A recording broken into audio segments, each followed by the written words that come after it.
All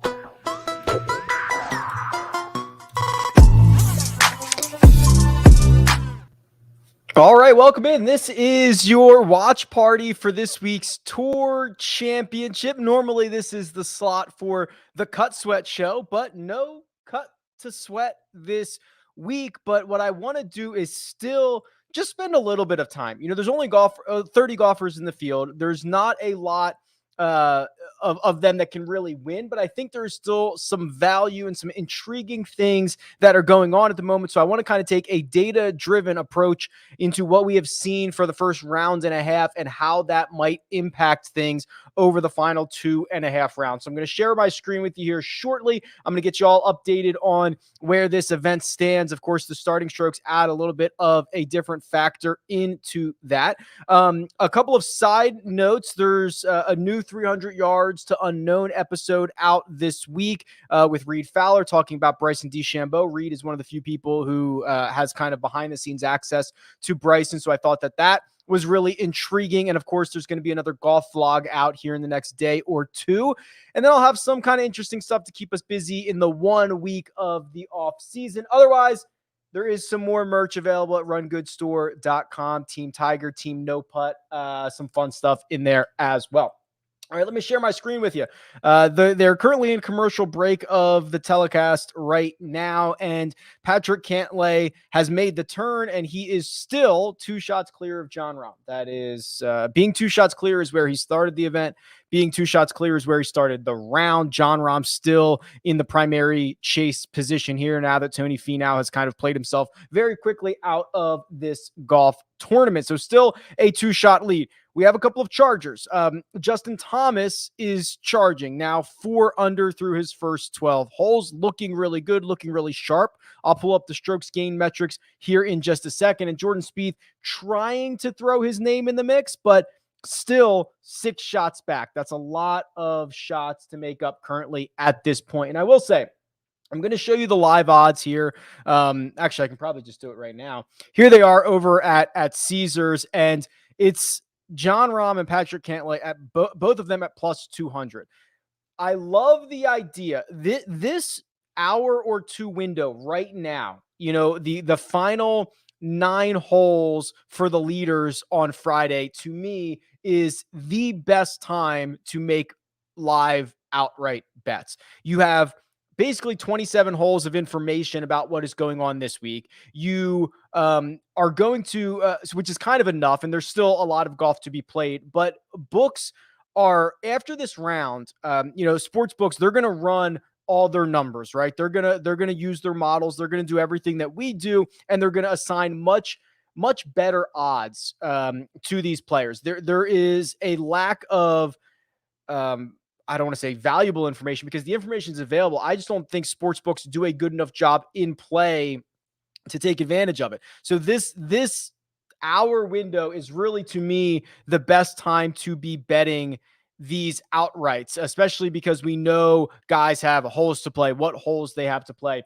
things like that. So when we go back to the leaderboard here, you're going to notice Justin Thomas 5-1, Bryson DeChambeau 7-1. Is there any value in these numbers? Well, JT currently at 4 under through 12, and I believe he just made another one here. They were showing it on the telecast. That might have just been, I don't know if the broadcast was behind or not.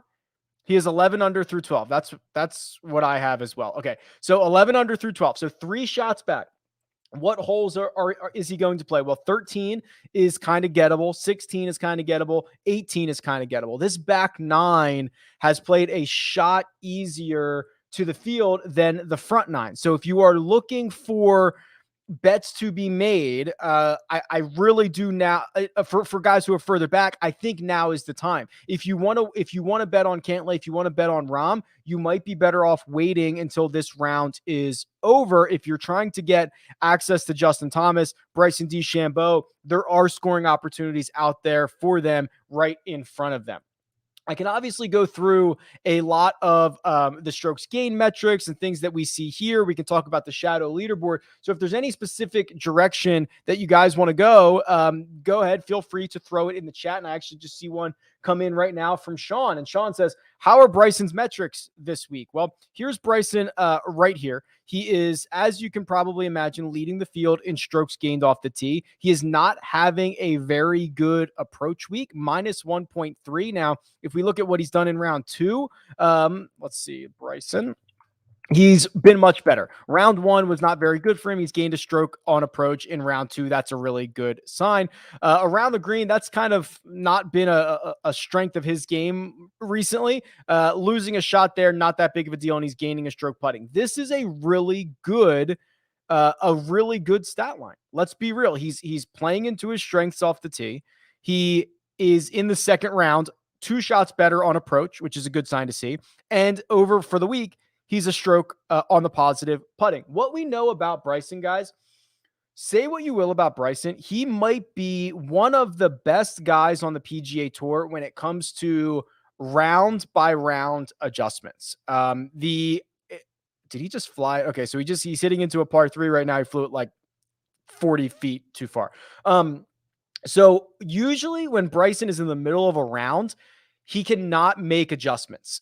We see that all the time. If he starts going in one direction, whether it's good or bad, for those 18 holes, that's generally the direction he's going to be going in. But he is one of the most committed golfers after each round to go and figure out what's going on. He will grind on the range until all hours of the night until he finds something. We've seen that time and time again from him. So to see the transition from round one, where he lost 2.5 strokes on approach, to round two, where he gained a shot and a half. That's a 3-shot swing with the iron game, with the wedge game. That is not uncommon, and it's really good to see. So I actually think Bryson is poised to continue to make ground up over the course of the week. Now, how much ground can he actually make up? Well, he's 4 shots back right now. He just hit his tee shot into 11, which was too deep. So he's certainly not going to take advantage of 11 unless he drains a 42 footer, which is probably 2% to happen. So if he makes par here, he's going to get to number 12. 12 has been a hole that you can take advantage of. It's one of the easier holes on the golf course. 13, you can take advantage of. 14 is very difficult, but he's got the length to do it. Let's see what he did on 14 yesterday in round one. Drives it left into the rough, hits it up right side of the green, still gets up and down. Yeah, he has the length to kind of shorten this 516-yard par 4 into something that is much, much more manageable. And then he's going to get, 16 and 18, which are 2 really good birdie opportunities. So there is a case to be made that if you're going to bet Bryson, or you're interested in betting Bryson, especially because I believe that number just refreshed and moved a little bit. Maybe not. I think it was 7-1. 7-1 right now with 2 opportunities in front of him on, let's see here. Some on 12, 13, 16. I mean, he's got four birdie opportunities. If he makes 2 of them and plays the others at even par, gets to maybe 12 under, is that going to be enough? 7-1, it's not so bad. I think that's okay. Let's look at some of the other metrics for the week. Let's look at Patrick Cantlay, because he's the guy at the top. He's the guy who still has his 2-shot lead. He's got 9 holes to play, which is the easier side here. And I want to look at his round by round metrics. So round 1, he lost a stroke and a half with the putter. Round 2, it seems like he's been better than that. Okay, just about average. What I've noticed, and this doesn't necessarily show up in the strokes gain metrics with the putter, is that his speed control has been pristine. We just saw him hit a really great lag on, I think that would have been number 9, where he is, he's got these greens dialed in absolutely with speed. So again, I think we're going to continue to see a solid version of Patrick Cantlay. He's actually one of the top players in tee to green. He's 3rd in tee to green through the first, 20. Actually, I'm a little bit behind. Let me refresh this. And see where we're at with Cantlay. Yeah, he's actually 2nd now. Okay, so through 9 holes, gaining 4 strokes from tee to green. Bryson is putting with his back to the hole right now on that par 3. That's how much this thing breaks. Let's see. He's throwing it way out to the right. He's letting it trickle down to the green. Didn't get the speed right. I mean, it's a very difficult putt from there, but he still probably has 4.5, 5 feet. He left it a little bit short there. So let's look at Cantlay again. This is gaining 4.07 strokes from tee to green while already being out in the lead is great, right? That's exactly what he needs to do. The goal for Patrick Cantlay, I think, has already been accomplished. And when we saw Justin Thomas kind of lose the lead at the Tour Championship 2 years ago when he came in as the top dog, he lost it immediately. And I think that is the mental hurdle for a lot of these guys to not have ever slept on lead before on a Sunday night, a Monday night, a Tuesday night, a Wednesday night. And it's really hard to kind of come out of the gate. If you lose it right away, it kind of slaps you in the face. So Cantlay, by keeping his lead through round one, by continuing to hold on to that same 2-shot lead, he is much more in the mix of this event, right? Like this is now the vibes are currently running. It's a normal event to him again, and he's playing well from tee to green. I think if you made me choose a winner right now, I think Patrick Cantlay wins this. There's just a lot going in his favor right now. He's 2-1, which is the same as Jon Rahm. The more holes that Cantlay can keep, obviously, this 2-shot lead, the better. And I know that's silly to say, but think about that. If we can get to the end of this round and Jon Rahm still be 2 shots back, he's got to make up a shot around on Patrick Cantlay. Is he a shot around better? Let me see if I can pull something up to show you this. So what we're going to do is I'm going to go to the Holy Grail on RickRunGood.com, and I'm going to just show you, even during Rahm's amazing summer, let's see what his strokes gain metrics were, and we'll compare them to Rahm over the same time period. So here we go. Let's go to I really want to try to give the advantage to Rahm here. So let's just say since April 1st, and let's just compare Cantlay and Jon Rahm. And if you didn't know you could hold control, you can hold control here and compare these guys. Okay, so Rahm has been, he has been better. Yeah, he has been. He has been 1.08 strokes better. So he has been a stroke per round better than Patrick Cantlay. So, but that's the big gap, right? Let's see what it is for maybe like May on, because this might be during the time where Cantlay really struggled. Yeah, from May on, it's about 0.8 of a stroke. From June on, it is about, gets even bigger, 1.5 strokes. Wow, what is it from July on? Maybe I'm wrong. It's about a stroke better. That would tie it, right? That would tie it if he can keep that 2-shot lead. Rahm has been unbelievable. Those are shocking numbers, I have to admit. They're really, really shocking. Being at least a stroke better than a guy who has played well like Patrick Cantlay was or has. Wow. Maybe Rahm should be the favorite. I was pretty much in the camp that Rahm should not be the favorite here, and he still is. Cantlay goes to plus 225. Caesars is moving these lines fairly quickly here. Now, Rahm's 225. And Rahm is in the front bunker on 11. Did that just change, or am I missing something? Evan's in the chat. How's Spieth doing? Yeah, so actually, what I'll also do is I'll update this shadow leaderboard, so to speak. Spieth might be, so let's see, some of the guys who would be winning the shadow leaderboard here. Rahm's at 6 under, Billy Horschel's at 6 under. This is for the week. McIlroy's at 5 under, Louis at 5 under, Cantlay's at 4 under, Kokrak's at 4 under, Spieth's at 4 under. He must have given one back then. Let's see what Jordan Spieth did. I think he must have given one back. Okay, he did. He made bogey on 13 from the fairway. Ooh, 3 putts from 11 feet. He did.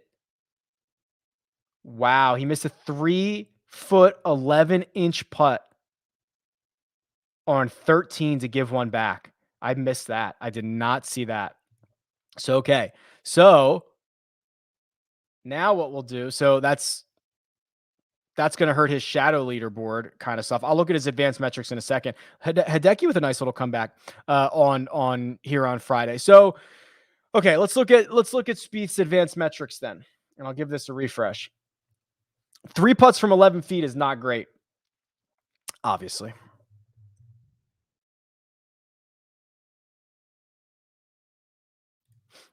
Okay. So round one, Spieth lost 2 strokes on approach. Round two, he gained 2. He's in full Spiethian magic, isn't he? Just like the wild version of himself. He's lost a half a stroke with the putter, although a lot of that came on that 3 putt, I would assume. It's definitely more encouraging that in each of the first 2 rounds he gained strokes off the tee. That was a real big concern for me heading into the week, because that was the one part of his game that he had really plugged a lot of these gaps. Let's see what else we've got here. Let's see who's leading the field off the tee. No surprise to see it's Bryson. Sergio, okay, Spieth number 3, Connors number 4, Rahm 5. Let's see who's the worst in the field. EVR, wow, through 2 rounds, he's lost 5 strokes to the field. Is that his worst? That might be the worst tournament of his career here. What was it? 4.9. 4.9. Yeah, that's the oh my gosh, what is he doing? So the worst single tournament for EVR off the tee was the Honda Classic. He lost 4.1. He's already at 4.9, and there's 2 rounds to go. Now, obviously, he could improve that, obviously, over the final 2 rounds, but that is jarring stuff. Let's see what else we've got here. DJ minus 3.5 off the tee. I saw that he banged one into the water. Minus 3.5 for DJ. That might be his worst ever.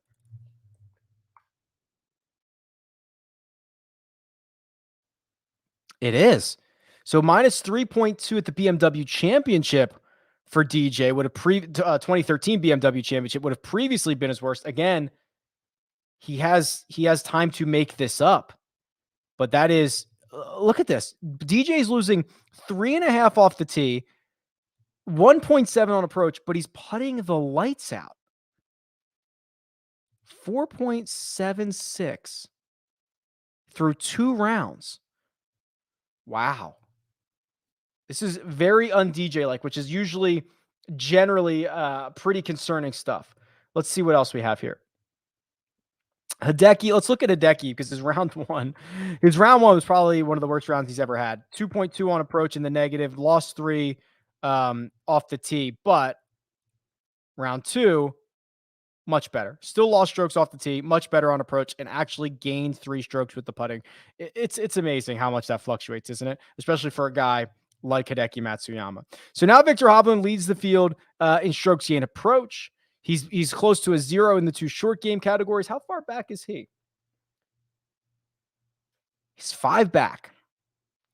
He is 16-1. I don't think you can bet that yet, because you're not going to get that much. You're not going to get that much worse of odds if he gets to 4 back, right? What could he do over his final 6 holes here? Well, that's not a good start. Yanking one left on 13. And 13 is one of the holes that you would like to see him take advantage of.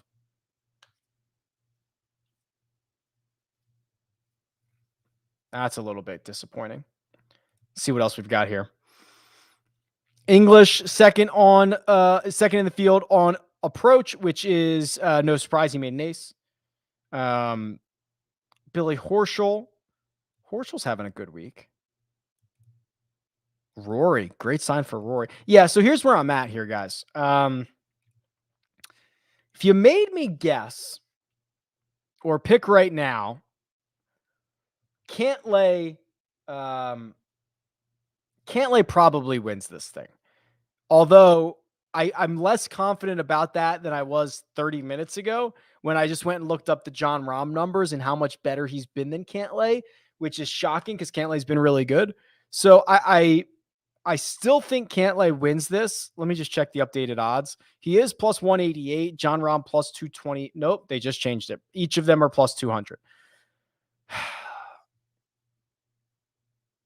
I probably wouldn't bet either of them. But Patrick Cantlay, I believe, is going to win this. Jon Rahm, that it might be a toss-up, honestly.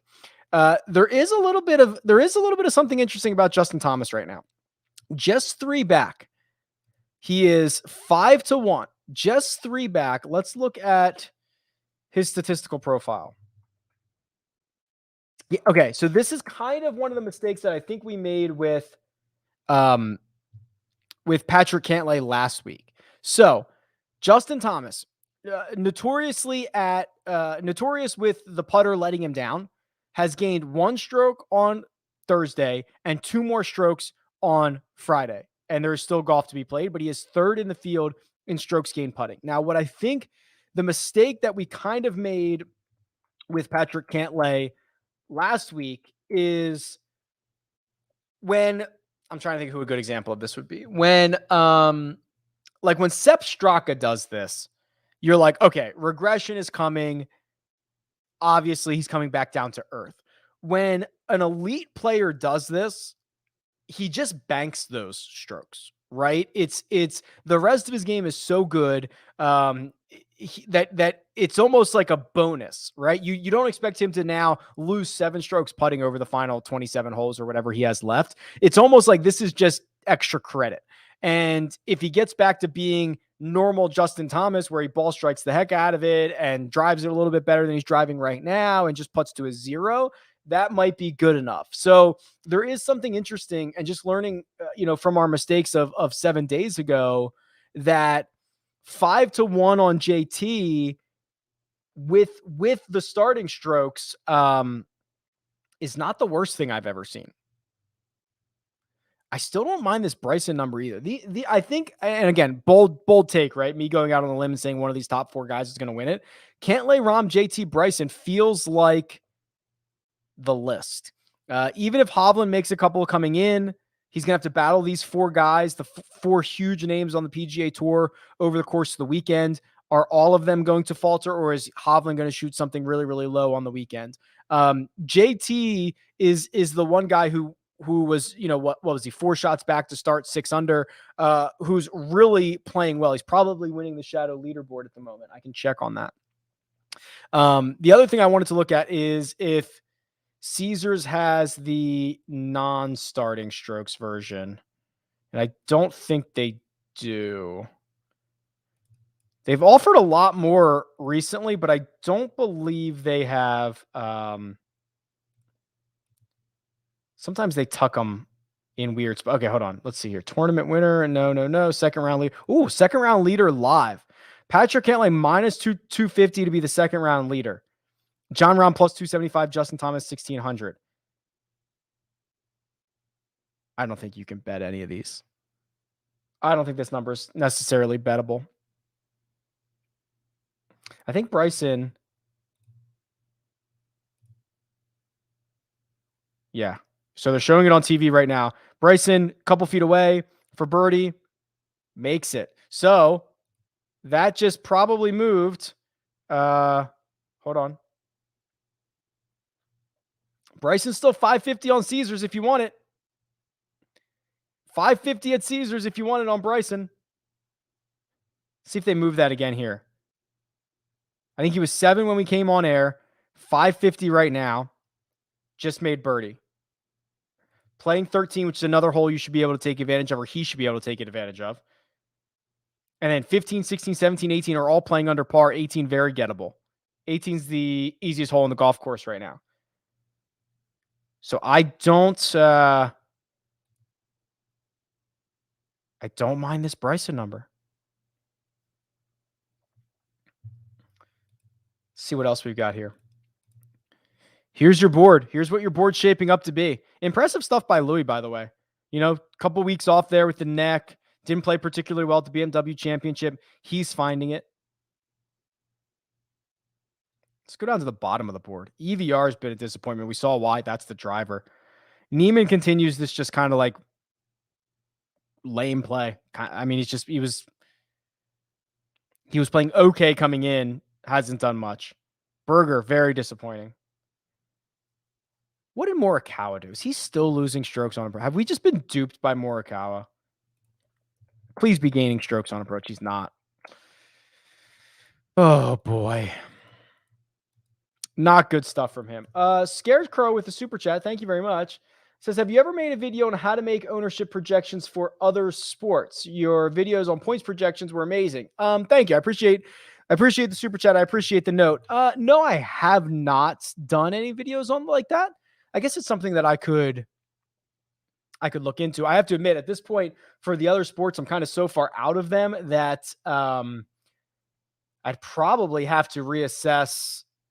I probably have to reassess some things on the reason I'm able to make ownership projections now for golf and keep them in house is that I've got my finger on the pulse of it every single week and stuff like that. It's a little bit different for other sports for me, but maybe something I can add to the list for those 5 weeks off between the last event in December and the Tournament of Champions, something I can look into. But thank you for the support. I really do. I really do appreciate it. Yeah, Kevin Na's been awesome, which has historically been very, very different than anything that we have seen from Kevin Na at East Lake before, right? So Kevin Na is now, let's pull up the kind of shadow leaderboard here. Kevin Na is now 6 under par, which is probably just behind Justin Thomas at 7 under. There's probably a couple of guys at 6, Hovland, John Rahm. Are those all the 6s? I believe those are all the 6s. So Kevin Na has been great. Let's look at what he's done. So round 1, excellent across the board, gains a lot of strokes putting. Round 2, almost again positive across the board, which is very much different than anything that Kevin Na has ever done at East Lake before.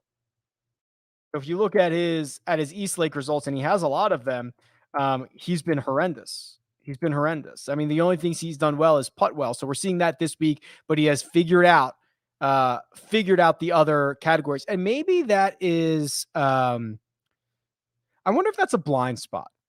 So here's what I'm thinking here.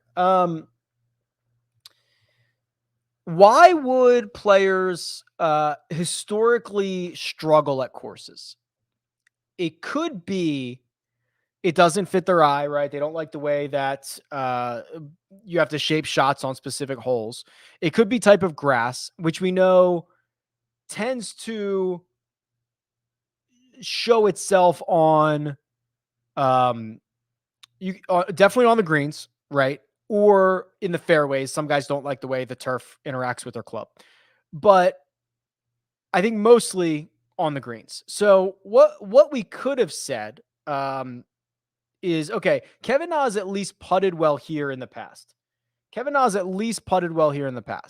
Maybe, like, what was his form leading into these other Open Championships? Let's just look at it, because I think this is a pretty interesting conversation. So let's see. Is that going in? Oh my God, Justin Thomas. I just saw his caddy pull the pin. That must have been 35 or 40 feet.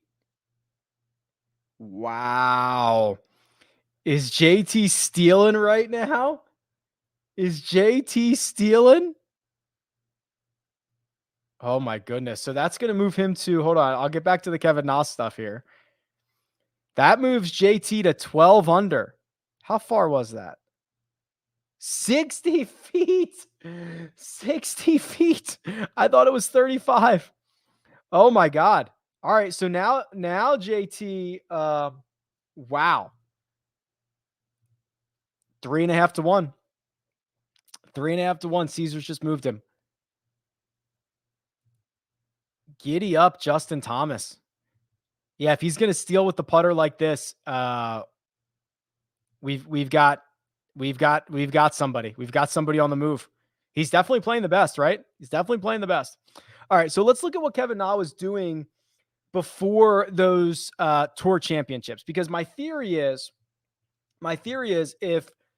if he was playing poorly leading into them, swinging the club with the full shots, maybe that transitioned into what he did at East Lake. And maybe we should have seen that he was hitting it much better, or at least getting better results right now leading into East Lake. So let's take a little bit of a look at this. So in 2020, leading into and let's look at what he was doing right now. So right now, he was a little bit wild on approach, but he's had a couple of good weeks. Off the tee, again, same thing. Probably an aggregate for the last 5 weeks, he was a 0, but we're a couple of decent weeks there. So leading in 2020, let's see, he would have been. Did I skip over the tour? Yeah. Okay. So here's the tour championship. He was not driving it very well. He was hitting his irons okay. He was terrible at Eastlake. 2019. Did he play in 2019? 2018. He was okay. No, I don't know. I'm about to debunk this theory that I just made up on the spot, I think. Yeah, even in 2016, he was great with his irons leading in, and the worst in that stretch was Eastlake. All right, so I think I was trying to give myself I was trying to give myself a little bit of the benefit of the doubt that I might have had a blind spot, like a little bit of a learning opportunity on Kevin Na. I think I still stand by the fact that I mean, listen, you can do whatever you want with your money. I did not spend any of my money on Kevin Na, and I think that that's still the right thing based on what we have seen and what we knew about him. So here's the leaderboard. It's shaping up. Only 4 guys are within 5 of the lead, and all 4 of them are within 3 of the lead. And Justin Thomas clearly playing the best. Jon Rahm is a birdie putt right now on 12 to get to 13 under. So this is the putt he's lining up right now. 12 feet 11 inches. He's probably about 30 something percent to make this putt, just based on the distance and kind of his skill set and things like that. So let's see if Jon Rahm can roll this bad boy in. 12 feet 11 inches. He is standing over it. He's addressed the ball. Back and through. It's turning left. He made it. Wow. All right. So here we go. We got ourselves a little bit of a horse race here because Jon Rahm's going to move to 13 under.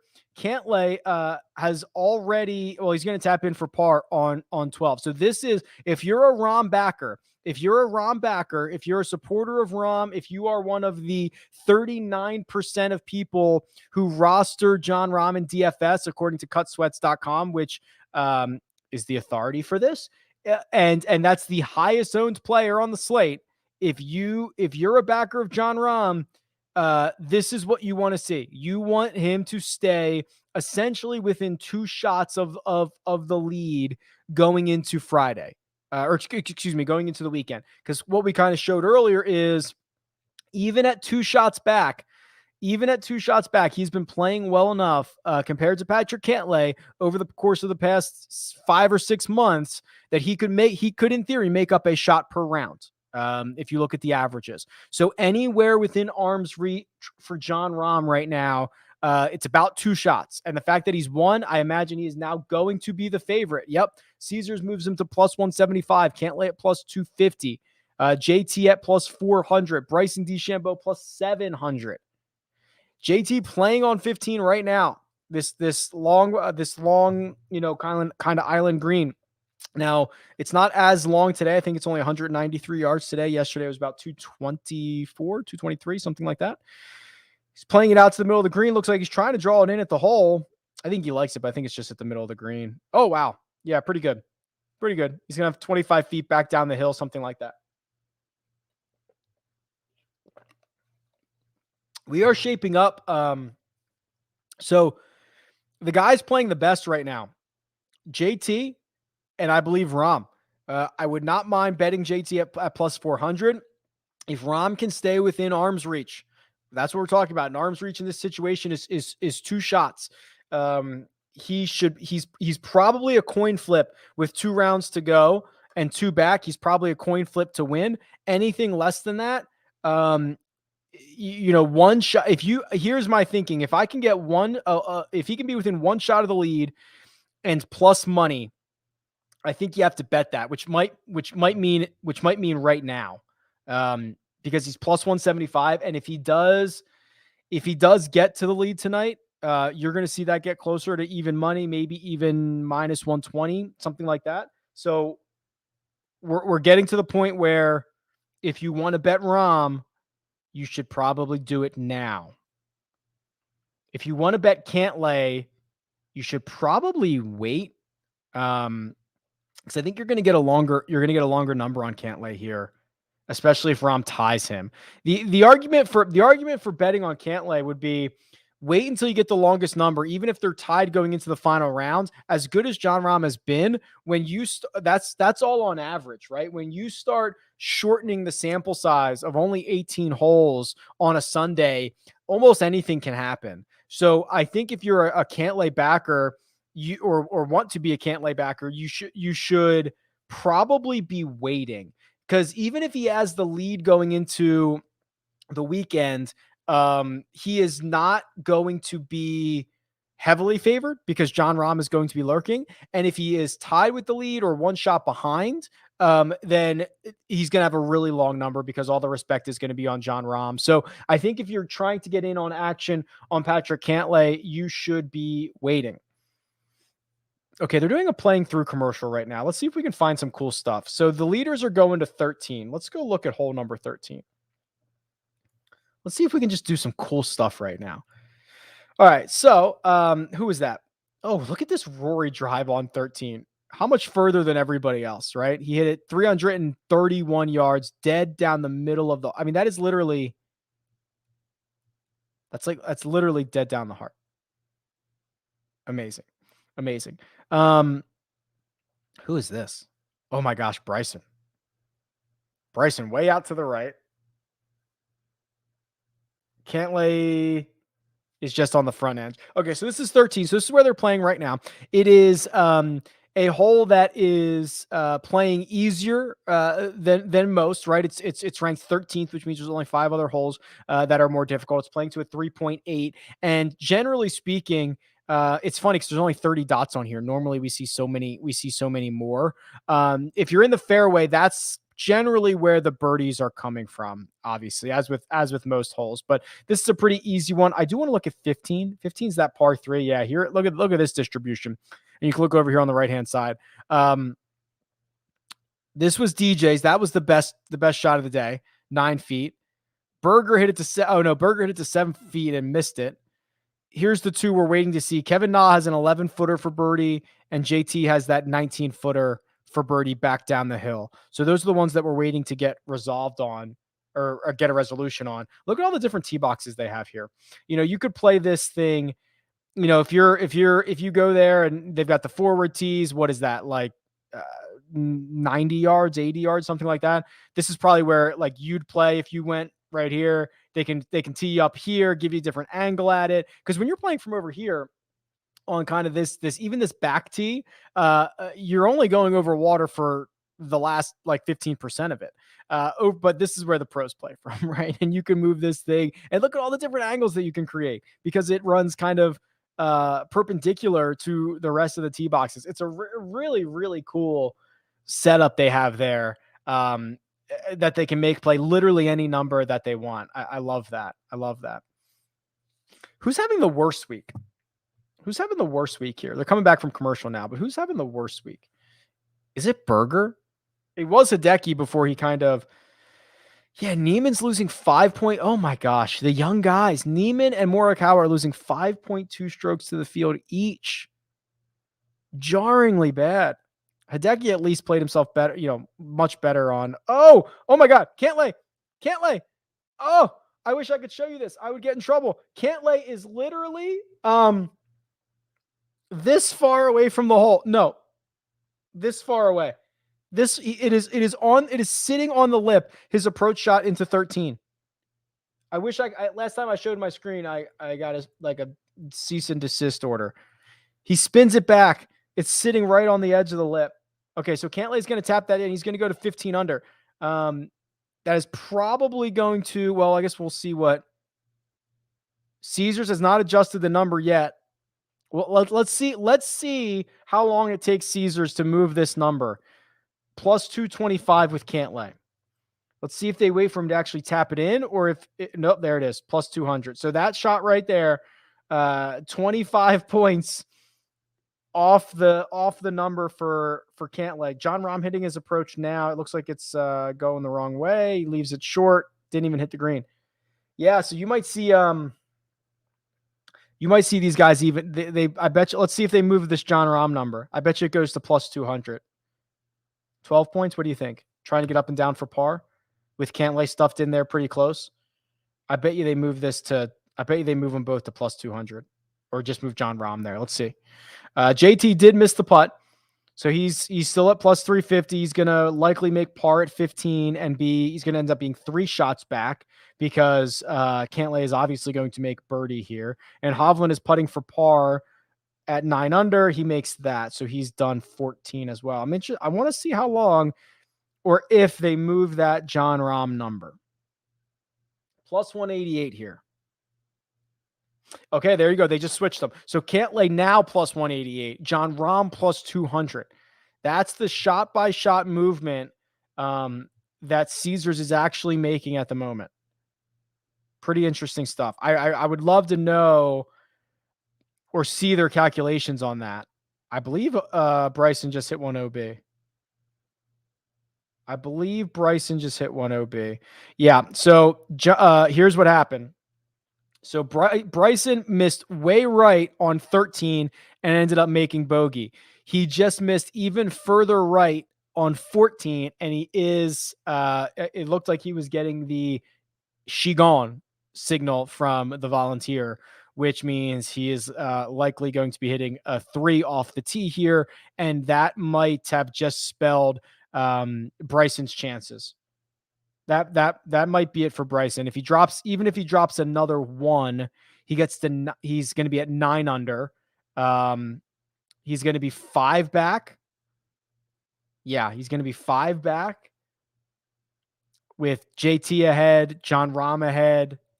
He's going to drop to Hav.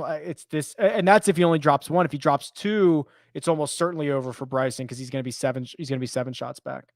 Oh, they just updated this. He's 5 shots back. So Bryson almost certainly going to be at least 6 shots back. Woo, doggy. Not great. Not great. If there are any questions about anything, hey, why does X, Y, and Z work this way, or whatever I can help with, I've got access to all the RickRunGood data. I've got access to all the PGA Tour data. If there's something we want to look through, let's do it. Oh my God, John Rahm just buried it. Does this guy ever stop? Now he's plus 150.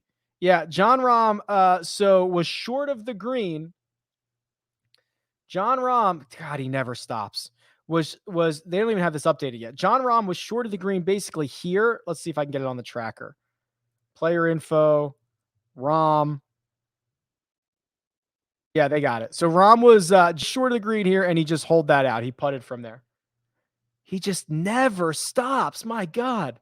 You can't get these guys. He's just always in arm's reach. So there we go. So John Rahm, back to being the favorite, despite the fact that he is still. No, they have not credited him with this. He's going to be 1 shot back. They've not credited him with this. Oh, are we getting a Bryson rules thing? Why is he taking relief there? Is that a lateral hazard? I don't have the sound on. So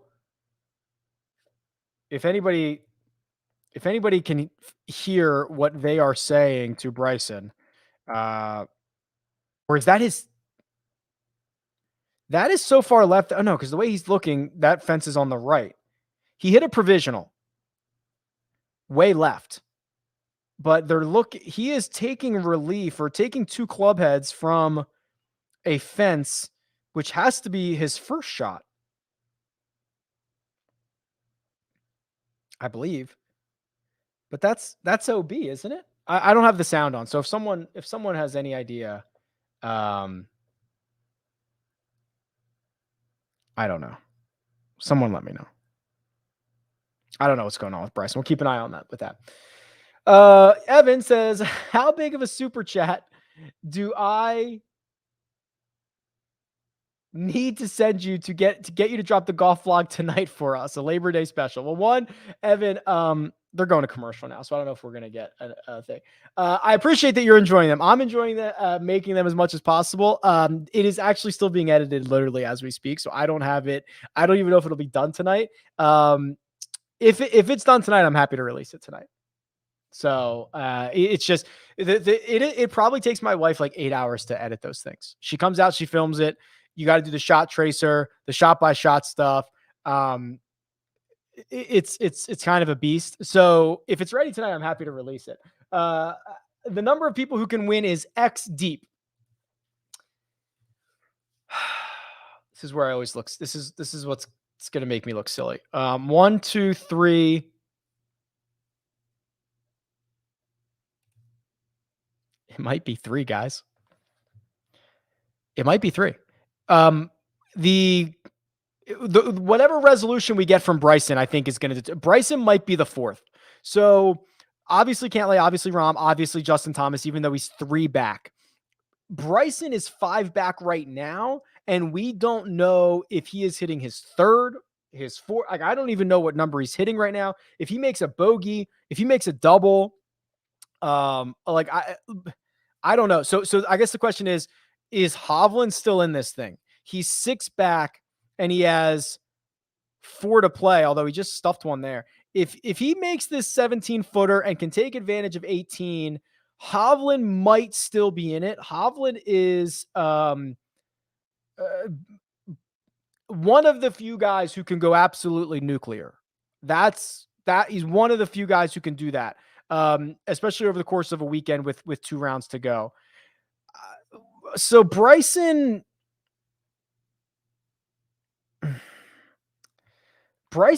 is I don't know what this is. So the tracker is showing, okay, his first shot, but he was marking it off from the fence. And Seb Max says maybe an immovable fence like the US Open. I guess, but you don't usually see them on the side of holes like that. Is he can't possibly be getting free relief. Maybe they're treating that as how could he get free relief from that? It's now showing shot 2 hit 197 yards to the green, 76. How would he get free relief from that? Why even have the fence if you're going to get, then what's the point of having the fence? Okay, so 889's in the chat saying they said free relief. Okay, I get, okay, so seemingly Bryson's getting free relief. My next question is why? Okay, why is that fence a temporary immovable object? It is lining the right side of a hole. Why wouldn't that be OB? I just like, I get he's getting free relief. It's not like he's breaking the rules or anything, and that's the rule that they have set for the week. I don't understand that is why that is the rule they have set. That is shocking to me. I do not understand that. So I guess Bryson is putting for birdie somehow. So I guess 4 is the answer. I was ready to give Bryson the bogey or double bogey. He probably just drains the 76-footer. Oh, Rom's hitting one way, right? Oh, he's pointing. The club is out. Okay, so what hole is that? Isn't that that's like the exact same place Bryson just hit it, right? So, because that's going to be 14. Bryson's on 14. So you're telling me, and I just watched that ball sail over the fence. Is Rom going to get relief, or is Bryson's only getting relief because was his ball in the fence? Maybe that's it. Was his ball stuck in the fence? I got to go back and rewind maybe. The only thing that might make sense about that is if Bryson's ball bounced, rolled, and kind of, we saw this a couple weeks ago from a Bryson shot where it kind of gets stuck in the actual fencing there. That I would get. He would get relief. I understand that. If Rom, who just literally hit it over the fence, if they give him free relief for that, I'm like, I don't know what is happening. I don't know what is happening. So back to the original question. I guess there's 4 guys who can win. And 4.5. If Hovland's 89 says it was not in the fence. They said the standard was a quote reasonable suspicion. It was in the temporary IO, immovable object. That is. Look at me. No. It's such garbage. The rules on the PGA Tour are enforced differently, literally week to week, sometimes hole by hole. Should there be a set of rules that you call for a second opinion or a third opinion on? Why? Why is there an opinion in the rules? What's wrong with our rules that you need another opinion on? I just am, it's mind boggling to me. Here's Bryson's 76-foot, I guess, birdie putt. He ran it 5 feet by. Listen, I actually like Bryson probably more than a lot of people do. I think that he is, I think he should be more. I think Bryson does things wrong, but I don't think people should be. I think they're too critical on him. I like Bryson a lot. I hope he misses that putt because then we would have like a ball don't lie situation. Like where Bryson hit it should have been a bogey or worse. Let's be real. Where Rahm hit it should be, but let's see what the tracker says about Rahm. Is Rahm? Can Rahm say, "Oh no, I think that ball's stuck in the fence"?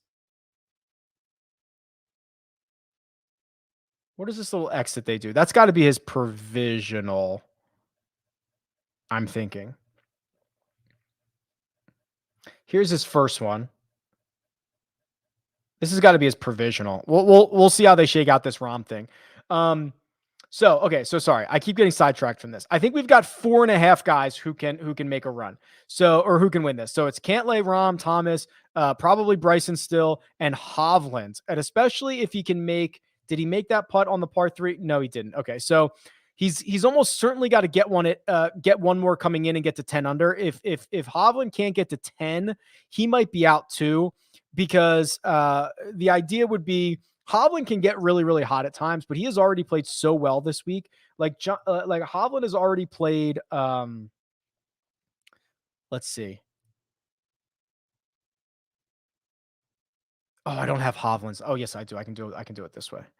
Hovland, for whatever reason, is breaking my live leaderboard this week, which never happens. I don't know what he's doing, but he has gained 4.2 strokes total through a round and a half. So let's just say he ends at that. He's probably going, if he finishes at 9, he's probably going to need to gain another, I don't know, 6 or 7, maybe 8 shots on the field. Maybe not that many, 6 or 7, because there's only so many guys ahead of him. So he's going to have to gain 10 or 11 shots on the field over the course of a week, 11, 12, 13, something like that. Has he ever done that? I mean, I'm sure he's done it because he's won events, but like that's what you're going to need. You're going to need, he actually might need more than that. So hold on. So he's already gained 4 point whatever. All right, here's Bryson's putt. Bryson's putt for par.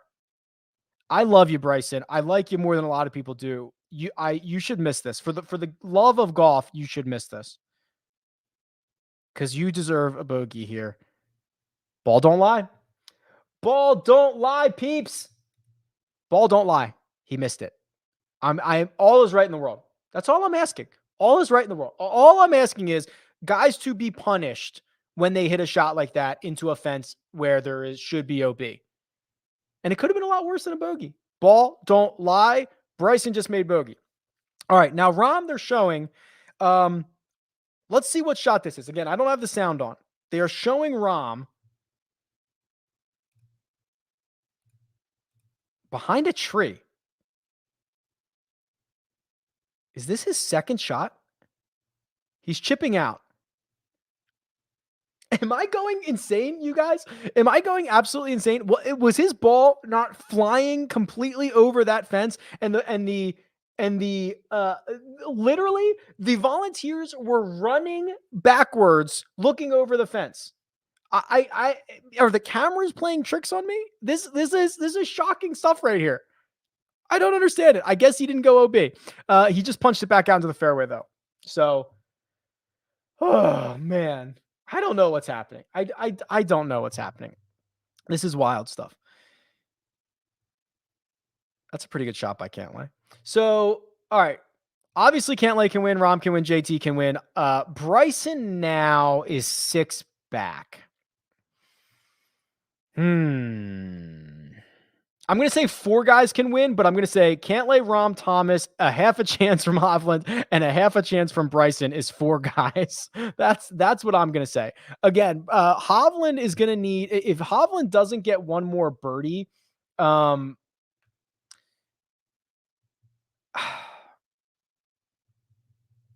if Hovland doesn't get one more birdie, he probably needs to gain in total for the week like 13 or 14 strokes on the field, which if it's 14, he's only done that once in his career.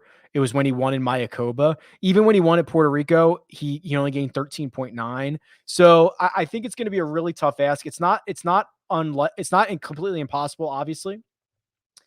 8-9, I believe, has the sound on and is giving us some really good information here. So I don't think it's as unreasonable as you're suggesting. For whatever reason, they put a fence in like a hospitality grandstand in an area that was well in bounds. See, now that's reasonable. I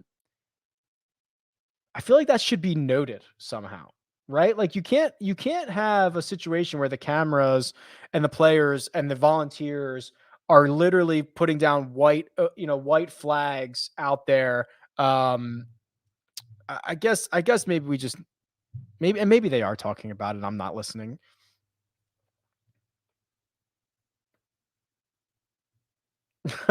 Evan. Evan says, "Can you promise me that if JT wins, you won't talk about how he overcame adversity this year, aka the TOC slur, when you're hosting the first cut?" No, those words will not come out of my mouth. Adversity for Justin Thomas, no. No, I didn't. Didn't even cross my mind until. Oh my god! Oh, they're replaying the Harris English Ace. I thought somebody did it again. No. That will not happen.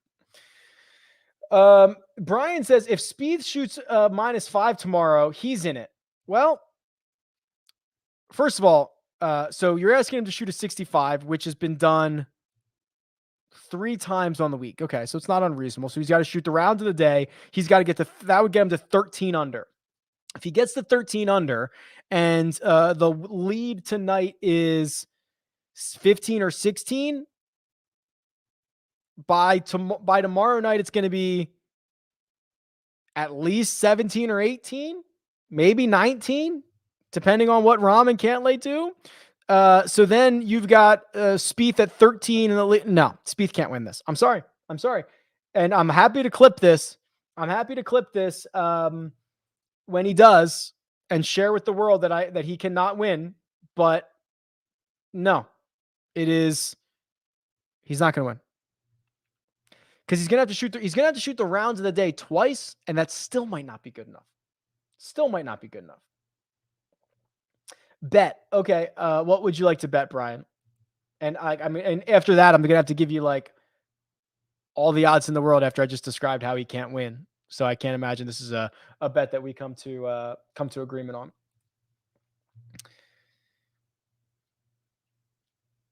Haven't seen much from Cantlay, or maybe I haven't been paying attention. Okay, I did see this shot, 31 feet. What a brute, dude. What a brute 14 is. So Cantlay piped a drive 319 yards down the left-hand side of the fairway.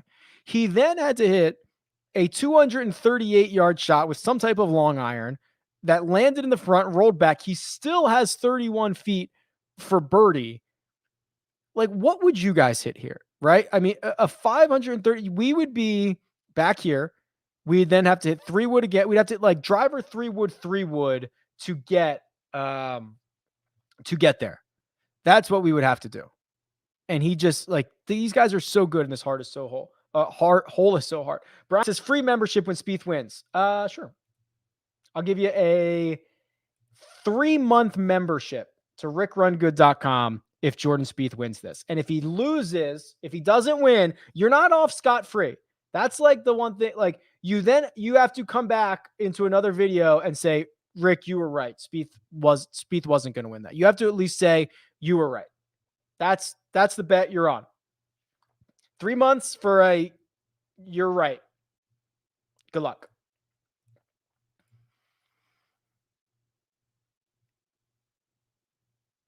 Let's update the strokes gain metrics because guys are finishing, so they're a little bit skewed at the moment. because some guys have played more holes.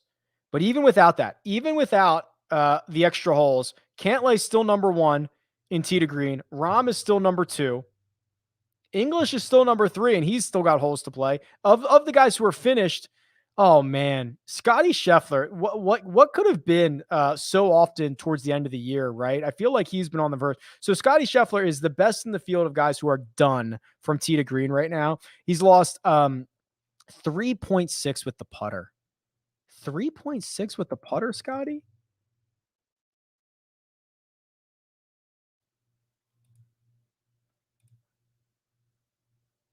I guess it's not that unreasonable. He's lost strokes putting in 4 of his last 4 measured events. He's actually not that good. Well, I mean, he is a good putter, but he's also some really bad weeks. He has really good weeks and really bad weeks, which is why he's going to win a lot. It's why he's going to win a lot. This right here, volatility with the putter. There's going to be some really ugly weeks in which he plays well from tee to green, like he is this week, and puts himself out of it. But otherwise, he's going to win a lot. I really think that. So JT is putting. Is that for birdie? Oh, he burned the edge. Oh, that was for par. Ooh, because he was in the greenside bunker, hit it out to 8 feet, missed the putt. Is that what they just said, Evan? I missed it. Wow. I didn't hear it. Jordan Spieth having a kid. Congrats. I did not. I don't have the sound on. Jay Spieth. He's going to get that baby swag.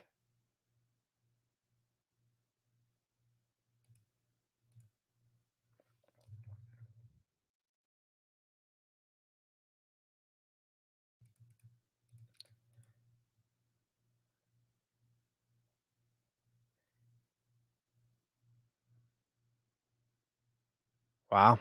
Pretty cool. Sorry, I was reading about Spieth. We are shaping up here to have a potentially 3-horse race here, guys. So let's see. Bryson's on the green, 30 feet away.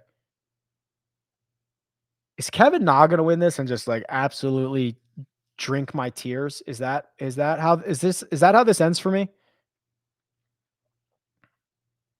At least it'd be another Vegas guy winning. But is that how this week ends for me?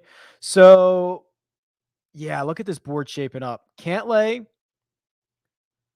15 under, 1 clear with 4 to go. Rahm 1 back, punched out. Rahm's going to make okay, so he just made bogey. So Rahm's 2 back.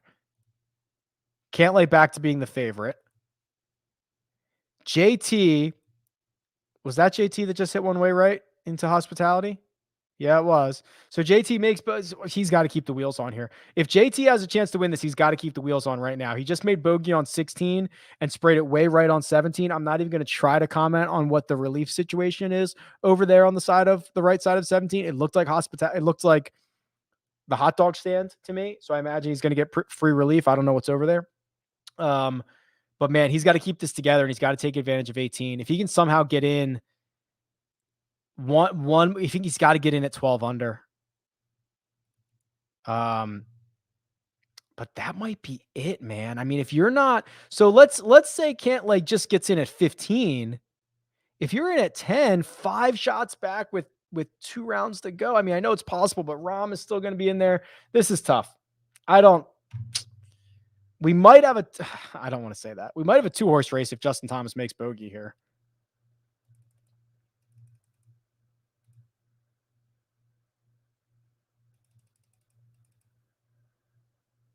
Let's take a look at the shadow leaderboard.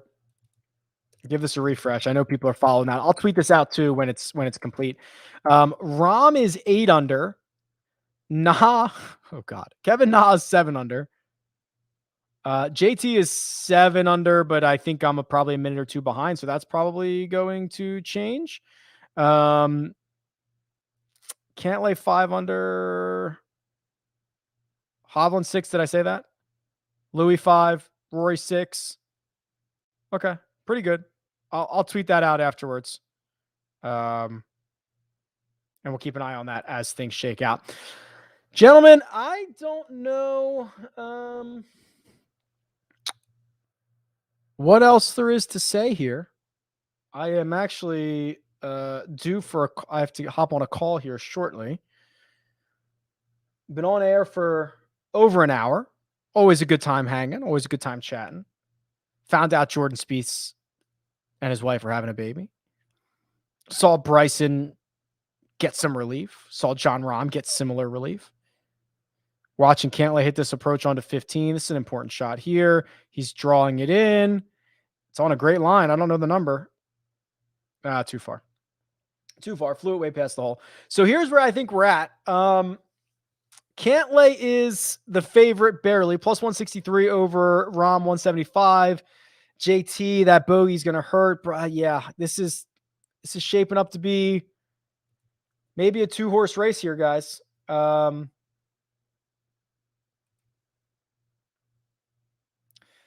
In terms of betting, I think if Rahm can stay within 2, it's a coin toss between him and Cantlay. So I think if you can get Rahm 2 back at plus money, I don't know if you're going to be able to get it. I think you should. If he gets within 1, he's probably going to be the favorite, and you should probably wait on Cantlay. The number on Cantlay is it's protected by Rahm. As long as Rahm is still in this, Cantlay is not going to be a big favorite until it is like over, right? So that's kind of how I feel. If you're looking for a real dark horse, and Rahm just left one really short on that par 5 or that par 3. I mean, Cantlay's still, leading the field in tee to green.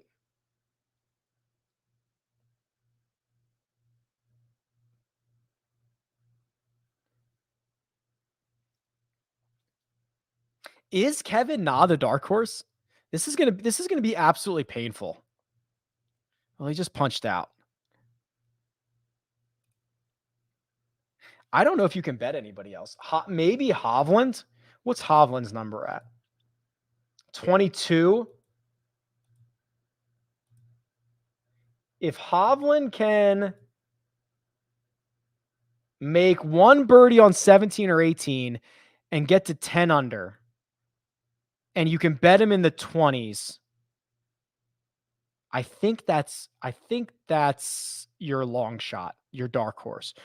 Because you're asking him to do something that he's done before, which is probably gain 14 strokes on the field over the course of the week. He's done it, and it would take probably a little help from Cantlay and Rahm, but he's done it. So I think that's the only one. So keep an eye on if Hovland can get 1 more coming in. Otherwise, pleasure as always. There is new merch in the Run Good store. I've got a bet out with Brian where he's got to come back and say how right I am, or I have to give him a subscription to RickRunGood.com. If Spieth wins this thing, if Kevin Na wins this thing, I'll need the week off to be, he just stuffed one too, but I think that's for par, to cry myself, to sleep every night and all that stuff if Kevin Na ends up winning this thing. Otherwise, should be fun. We're in it now, right? The starting strokes don't matter anymore. We're in it. It's kind of fun. So pleasure as always. I'll be on the lookout for a new vlog coming out as soon as it's ready. We'll post it, and then hopefully some cool stuff next week. I'm going to take a day or 2 off, but should be fun. Much appreciated. I will talk to you guys soon. Good luck the rest of the way, and goodbye.